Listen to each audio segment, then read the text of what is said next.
Je suis complètement détruit. Est-ce qu'on peut compenser ça par un dommage? La réponse, c'est oui. 3 ans de déni puis de dégoût envers le système policier. On sait que la procédure a été prise la veille, le juge l'a entendu le lendemain matin, le jugement est rendu. C'est un juge, pas n'importe qui, là. C'est un juge. Le système a flanché, on a dit oui, on s'en occupe. Ça devrait être traité tout de suite. Bienvenue à la firme.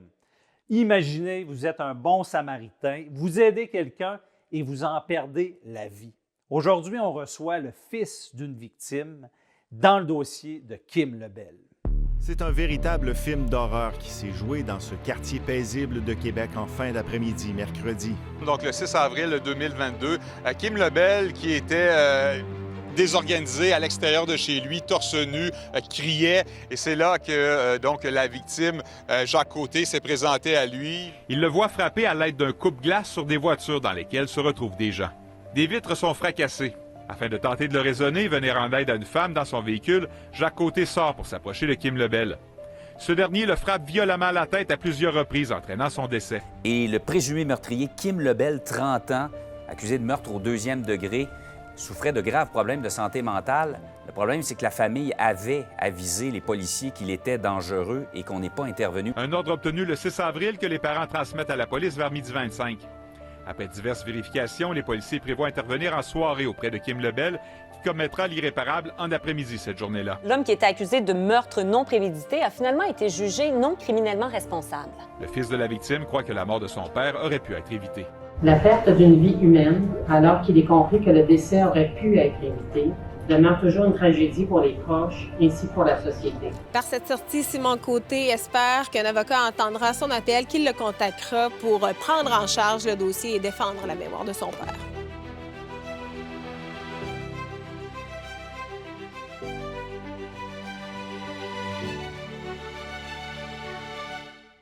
Cette semaine, on a un sujet assez sérieux. On reçoit Simon Côté, qui est le fils de Jacques Côté, qui a été tué par un pic à glace, par Kim Lebel, qui a été déclaré non criminellement responsable. Je suis avec mon équipe, notre stagiaire David Brassard, bonjour. Maître Camille Côté, bonjour, bienvenue. On aura aussi notre analyste Jean-Paul Boilly là, qui va venir à l'émission un peu plus tard. Ce cas-là, bien évidemment, M. Côté blâme la Ville, blâme le délai d'intervention dans le dossier. Il veut prendre des procédures, il veut notre aide. Nous allons analyser tout ça, mais avant ça, on l'écoute à l'instant.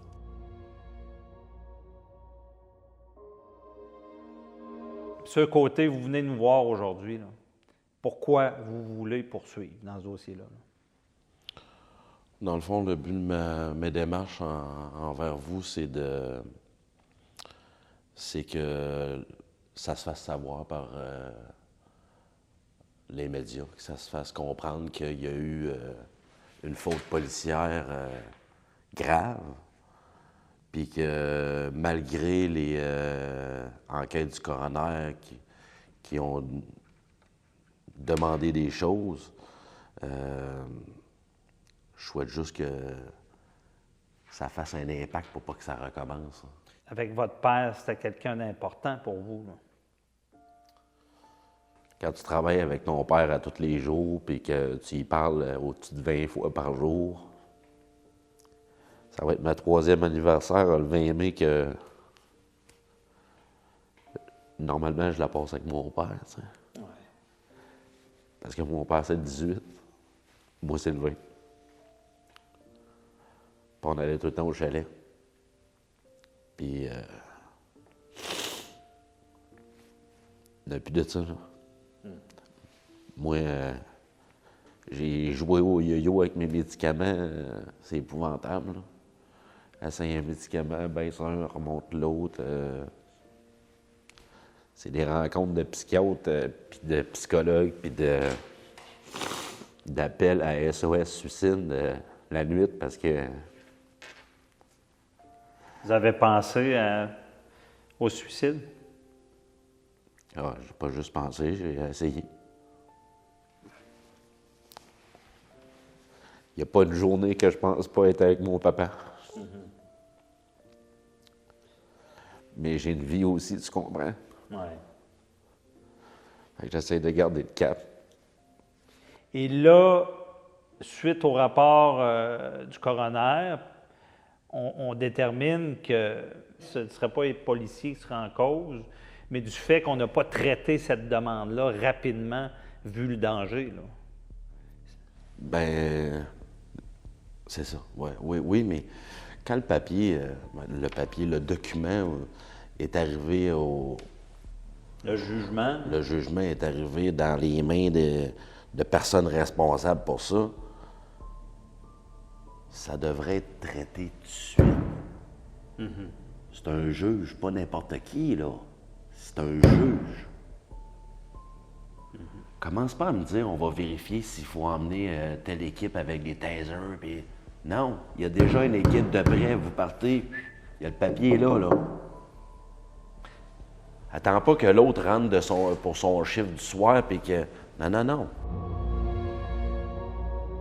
Mais là, ce qu'on comprend, c'est qu'à la cour, puis on sait comment c'est long habituellement, là, on est dans l'urgence. Bien, écoutez, plus tard, quand c'est le temps de mettre à exécution... Il est là que le système est peut-être flanché, parce que si on n'a pas pris pour acquis que la décision du juge de la Cour supérieure, qui a été rendue de façon urgente, on sait que la procédure a été prise la veille, le juge l'a entendu le lendemain matin, le jugement est rendu, et on ordonnait qu'on prenne soin de cet individu-là. Les gens, le système a flanché, on a dit oui, on s'en occupe, mais malheureusement, on s'en est occupé après le drame. Et c'est là le problème. Donc, il va falloir, évidemment, les conclusions de la coroner, j'espère, vont être appliquées pour que les gens, dorénavant, la lumière va allumer.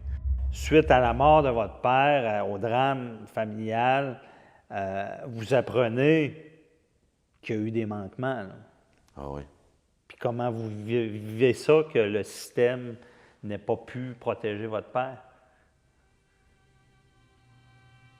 3 ans de colère.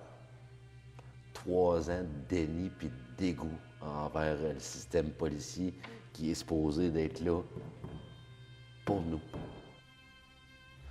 Ça fait 3 ans. Ça fait 3 ans dimanche que je me lève à toutes les semaines avec des estis d'images de faces défaites. De votre père. C'est qui a été assaini de coups, là. Je peux même pas regarder une photo. Là. C'est la dernière image que vous avez de lui. Là. C'est juste ça. Elle signait les photos souvenirs, nos photos quand on était à la pêche. Je suis pas capable.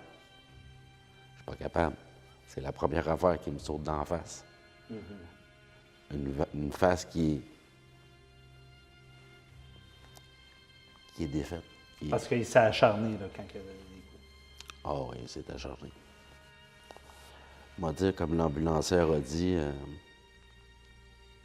quand on est arrivé, c'était évident. Là. C'était une mort évidente.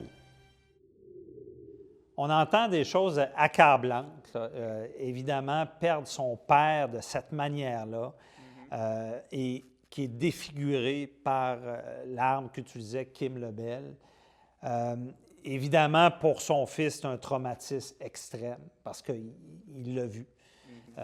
Comment on traite ça en droit? Si on fait une requête, est-ce que ça a une importance dans le dossier? Absolument. Ce serait une demande là, qu'on peut faire de droit civil.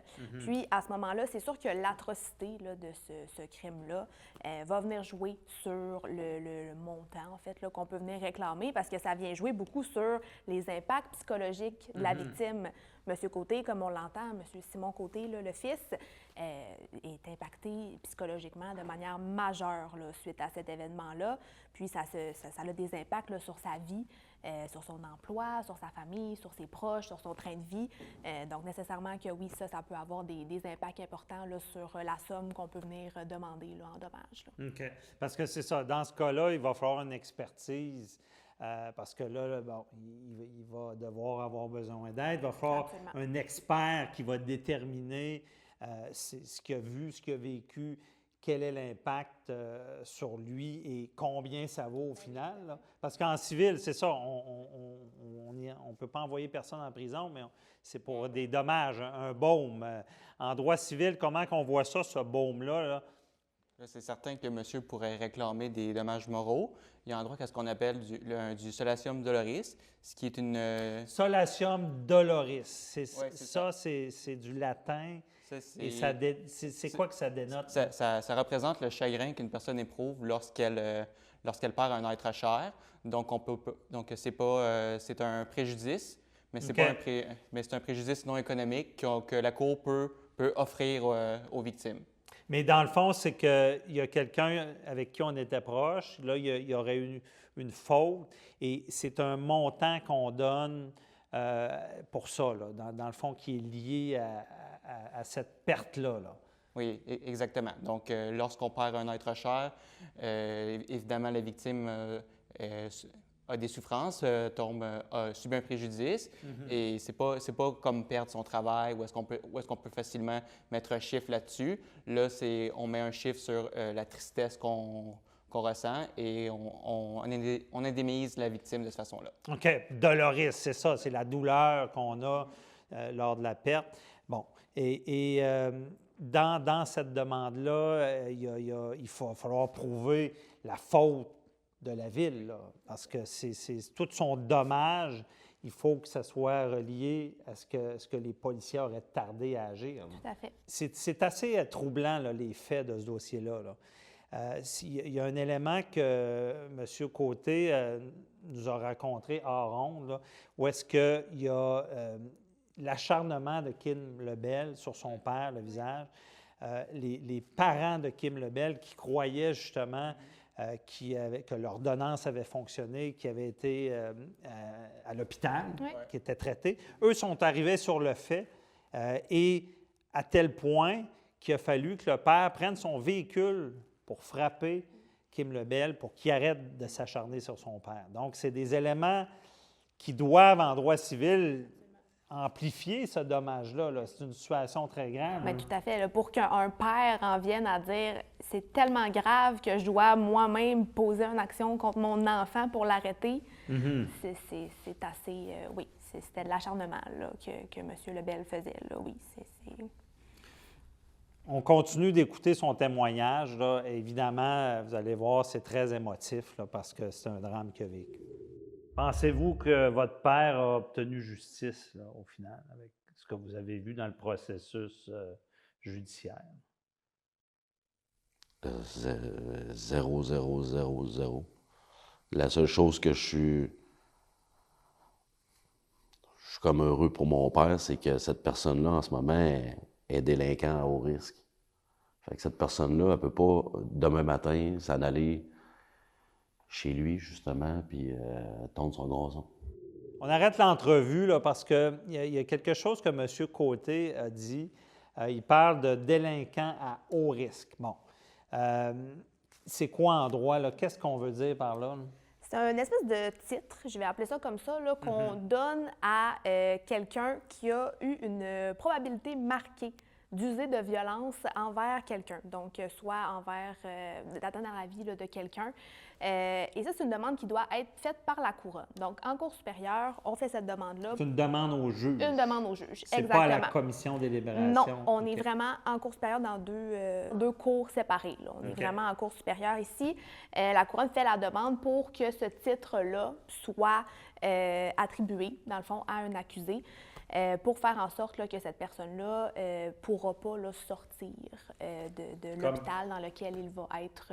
Ce n'est pas la commission qui va pouvoir le faire sortir. Non, c'est ça, un exactement. Juge qui décide. C'est vraiment un juge. Fait qu'une fois que l'accusé a ce titre-là de délinquant à haut risque, s'il veut perdre ce titre-là, entre guillemets, on doit retourner devant la cour, là, devant pas le tribunal encore de la commission, là, mais vraiment la cour supérieure pour faire une demande pour retirer là, ce titre-là pour éventuellement qu'il puisse... Là, avec une preuve, là, comme un petit procès là, devant le juge. C'est ça. La personne déclarée non coupable, c'est pas vrai qu'elle va être relâchée dans des délais assez rapprochés. Il faut vraiment qu'un psychiatre là, autorise sa sortie. Sinon, il est comme en prison, mais à l'hôpital psychiatrique. Là. En plein ça. Il n'est pas déclaré non coupable. Il est déclaré non responsable, mais il peut recevoir un jugement de détention. Et dans la grande majorité des cas, le moindre que le crime est grave, ces gens-là vont être détenus dans un hôpital. C'est la même détention que s'ils étaient détenus dans un pénitencier ou dans une prison.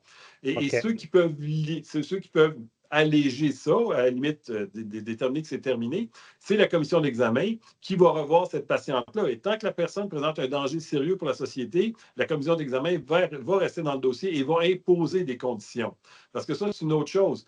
Quelqu'un qui a une sentence, elle va se terminer la sentence. Tandis que quelqu'un qui est sous commission d'examen peut rester sous la responsabilité de la commission d'examen longtemps. Il peut être libéré avec des conditions, puis ça peut durer des années, tant qu'on n'est pas sûr qu'il ne présente pas un danger. Donc, c'est pas comme, entre guillemets, s'en sortir quand on a ça nécessairement. Parce que l'hôpital a les mêmes moyens de détenir quelqu'un qu'une prison. On ne pourra pas sortir. Il y a des gardiens, puis c'est... Exactement. Ça, oui, effectivement. Par contre, dans la réalité, c'est sûr qu'un hôpital n'a pas les mêmes moyens qu'une prison. C'est pour ça qu'il y a Pinel qui, lui, peut avoir les mêmes moyens qu'une prison. Donc, encore là, il y a une gradation. Si quelqu'un a fait un crime qui n'est pas trop grave et qui peut être assumé dans son hôpital de secteur, mais il va être dirigé dans son hôpital de secteur. Il peut être détenu dans son hôpital de secteur, mais ça ne prend pas nécessairement... un système de détention comme à Pinel. Mais s'il y a un risque, à ce moment-là, il va être envoyé à Pinel. Et ici, effectivement, il y a tout ce qu'il faut pour détenir les gens d'une façon extrêmement sécuritaire si c'est nécessaire. Et ce qu'on comprend aussi, c'est qu'il y a les fameux délinquants à haut risque, là. Il y en a qui peuvent être, dans le fond, déterminés d'avance pour rester hospitalisés, là. Exactement. Comme on disait, la commission d'examen qui va évaluer le niveau de danger, qui peut alléger les conditions et même libérer quelqu'un. Si le délinquant est considéré comme à haut risque, à ce moment-là, c'est la Cour supérieure qui décide à partir de quand la commission d'examen va commencer à jouer ce rôle-là. Et tant que le qualificatif de à haut risque est maintenu par la Cour supérieure, la commission d'examen ne peut pas voir la personne pour commencer ce rôle-là de regarder. Là. Donc, effectivement, il y a des gens qui sont détenus dans des hôpitaux et ils n'ont pas encore vu la commission d'examen pour qu'elle joue son rôle tant que le qualificatif de à haut risque est maintenu. OK. Et pour enlever le qualificatif à haut risque, est-ce que c'est un psychiatre qui le fait ou le juge, il faut que la personne retourne devant le juge? C'est la Cour supérieure qui doit le faire. Et c'est jamais les psychiatres, parce que s'il y a un psychiatre qui va faire un rapport qui favorise mettons, le fait d'enlever ça, mais il peut en avoir un autre de l'autre côté qui va dire non, moi, je ne suis pas cet avis-là.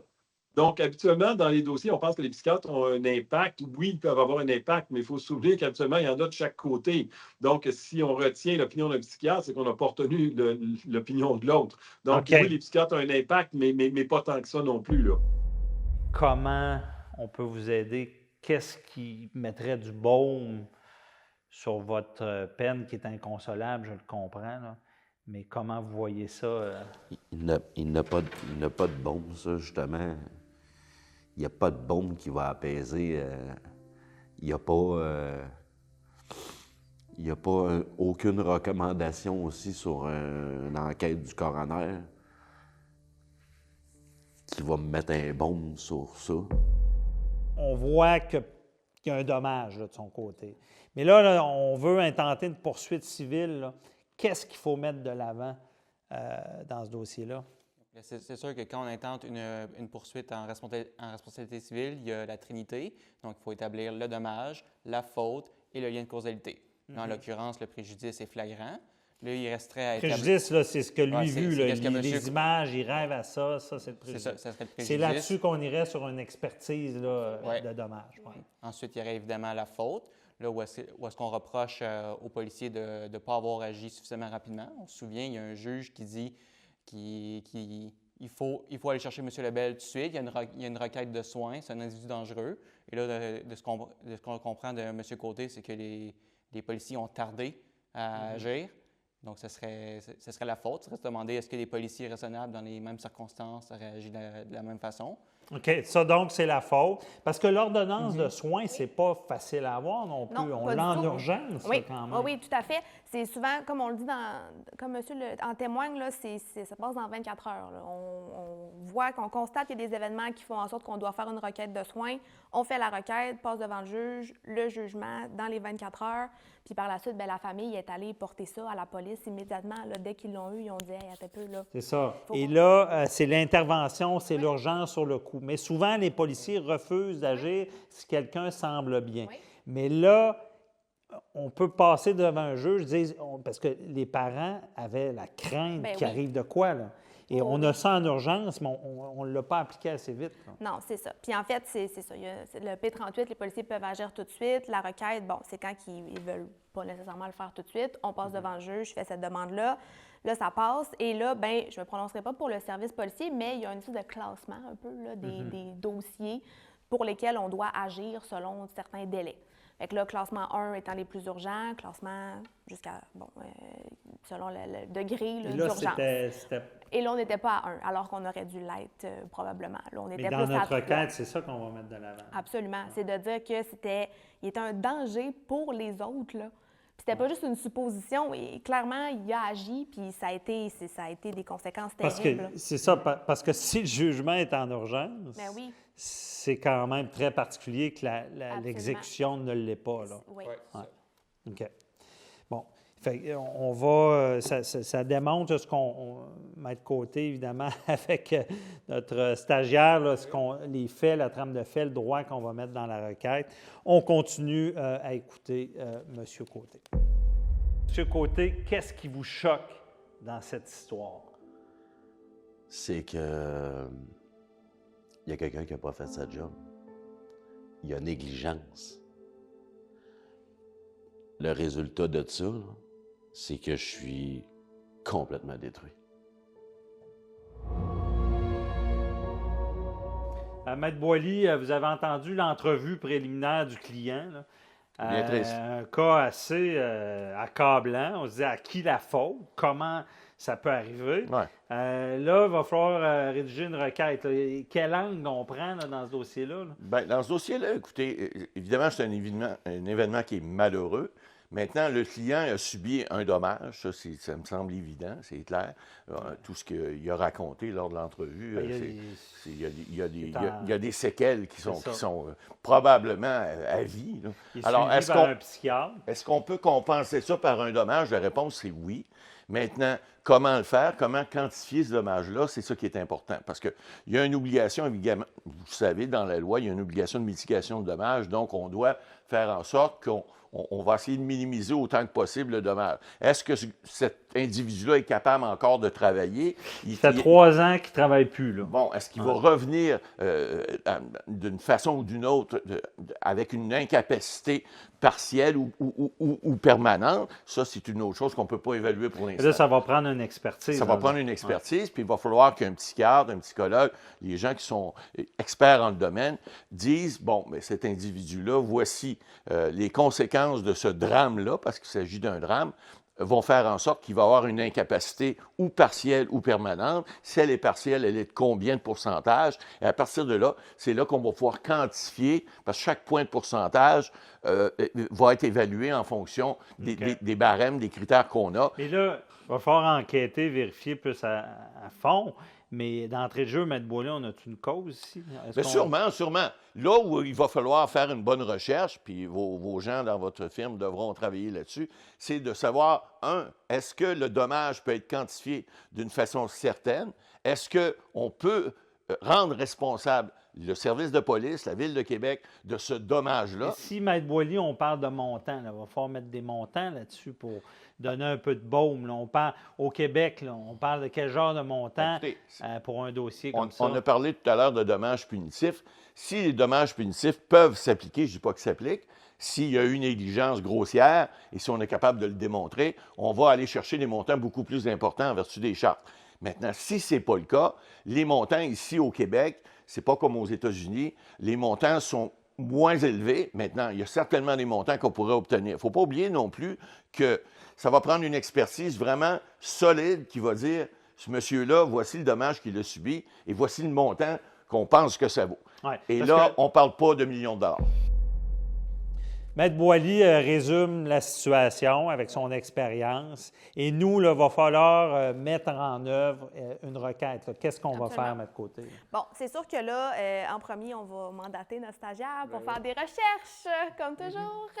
Et les recherches, expliquons ça, c'est important. On cherche des cas similaires. Oui, c'est ça. Donc, on ferait surtout une recherche jurisprudentielle. Donc, on vérifierait si les tribunaux ont déjà tranché des cas similaires. Donc, est-ce que des policiers ont déjà fait une faute similaire et si c'était retenu comme une faute? Est-ce que les dommages que M. Côté a subis, c'est combien que les tribunaux ont considéré que ça valait? Donc, pour combien que ça allait être indemnisé? On comprend que chaque cas est un cas d'espèce, mais on peut quand même utiliser des points repères. Ça peut être des points repères qu'on va expliquer à un juge. Dans telle situation, ça valait X montant. Donc, avec la jurisprudence, on analyse le droit, on va chercher des choses qui se ressemblent pour rédiger la requête. Et dans une requête, là, on va écrire quoi dans cette requête-là? Bien, ce qu'on vient faire, c'est principalement pour débuter un historique là, de la situation, vraiment qu'est-ce qui s'est passé, qu'est-ce qui a mené, vraiment les faits, qu'est-ce qui a mené à ce désastre-là, cette situation malheureuse-là. On vient faire, bien sûr, là, bien, on va venir, comme on a discuté, mandater un expert pour venir quantifier un peu. C'est sûr que là, bon, il y a des dommages un peu plus monnayables. Par exemple, si monsieur ne travaille plus, bon, au niveau du salaire, la perte d'emploi, ça... Les coûts des médicaments. Exactement, s'il prend la médication, tout ça. Par contre, il y a la quantification de la douleur, là. David en a parlé, que là, va falloir venir effectivement là, regarder au niveau de la jurisprudence qu'est-ce qui a été fait pour pouvoir, dans nos conclusions, là, mettre un montant sur cette douleur-là. C'est pas toujours facile, mais... Et là, on prouve la faute. Il faut prouver la faute des policiers. Il faut prouver qu'il y a eu un dommage avec une expertise. Puis, y a-t-il d'autres choses à démontrer? Il faudrait établir aussi le lien de causalité. Il faut prouver que la faute des policiers a causé le préjudice que M. Côté subit. Et c'est là que peut-être que la défense voudra s'attaquer au lien de causalité en disant que monsieur avait peut-être déjà des problèmes, apparemment déjà des souffrances, et que dès lors... que le préjudice qu'il subit aujourd'hui, c'est pas de la faute des policiers, c'est à cause de ce qu'il y avait auparavant. Évidemment, dans tout dossier, c'est souvent ce qu'on attaque, le lien entre les deux. Mais dans ce cas-là, même s'il y avait quelque chose avant, c'est difficile de penser qu'on ne peut pas avoir des gros dommages en ayant vu la figure de notre père dans cet état. Et surtout, on a vu dans son témoignage, il était très proche. Bien oui, c'était quelqu'un... il était très lié, là, ces gens-là travaillaient ensemble, faisaient leur fête ensemble. Ça serait difficile là, de venir dire que c'est sa détresse psychologique. Il n'y a pas le lien. Mais non, exact. Là. Évidemment. Bon, on va préparer tout ça.